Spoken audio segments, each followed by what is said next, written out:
Bakit napapasama ang tao? Tandaan niyo po, maaaring walang liwanag sa buhay niya.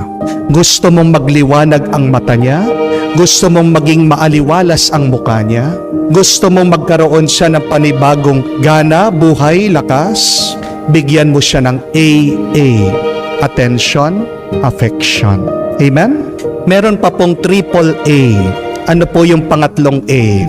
Acceptance.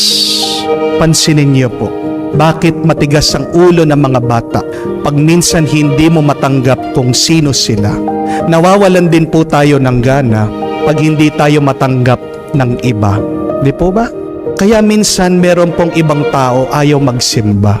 Bakit? Kasi papasok pa lang sila na simbahan, hinuhusgahan na natin sila. Pero kung gusto po nating dumami yung mga tao sa loob ng simbahan, anong kailangan nating gawin? Tanggapin mo sila.